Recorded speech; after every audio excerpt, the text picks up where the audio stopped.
Welcome to சினிமைக் channel. இந்த வீடியோவில் ஒரு 3 படத்தை பற்றி பார்க்க போகிறோம். லைஃப்பில் ஒரு டைம் வச்சு பார்த்தோன்னா அந்தளவுக்கு சூப்பரான ஒரு 3 படம் இது.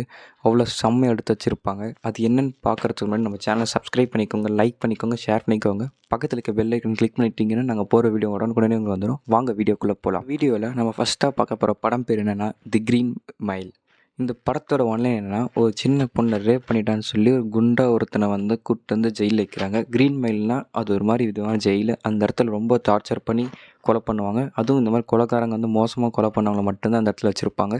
அந்த இடத்துக்கு நம்ம ஒரு கேரக்டர் எடுத்துகிட்டு வராங்க, ஜான்ன்ட்டு. அவன் பார்க்க நல்லா குண்டா கருப்பாக அந்த மாதிரி இருப்பான். பார்க்கவே கொலைக்காரன் மாதிரி இருப்பான். ஆனால் அவன் கேரக்டர் ரொம்ப இதாக இருக்கும். அந்த கேரக்டரால் என்ன ஆச்சு, உண்மையாக அவள் தான் பண்ணாரா இல்லையா தான் மீதி ஸ்டோரியாக இருக்கும்.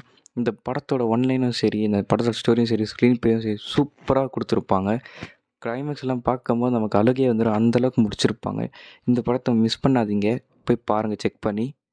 இது வந்து நெட்ஃப்ளிக்ஸில் அவைலபிளாக இருக்குது, ப்ரைம் வீடியோவில் கூட இருக்குது. செக் பண்ணி பாருங்கள், மிஸ் பண்ணாதீங்க. அந்தளவுக்கு ஒர்த்தான படம் இது. இந்த லிஸ்ட்டில் நம்ம செகண்டாக பார்க்க போகிற படம் பேர் வந்து ஷாங்ஷன் ரிடெம்ஷன். இந்த படத்துக்கு IMDbல 9.3 கொடுத்துருக்காங்க.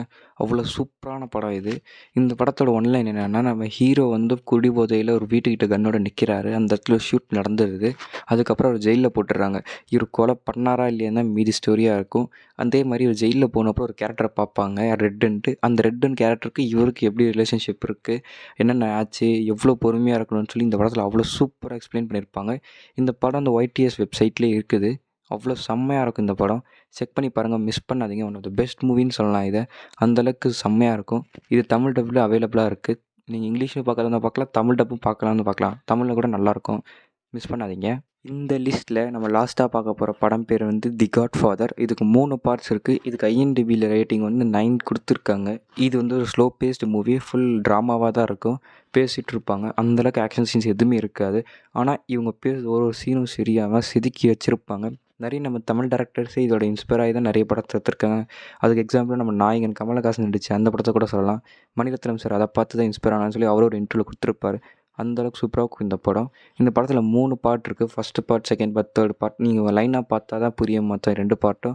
இந்த படத்தை பற்றி பேசணுன்னா, ஒரு கேங்ஸ்டர் வாழ்க்கையில் என்னென்ன நடக்குதுன்னு தான் ஸ்டோரி இருக்குது. மீதி மற்றவே சொன்னால் ஸ்பாயில் ஆகிடும்.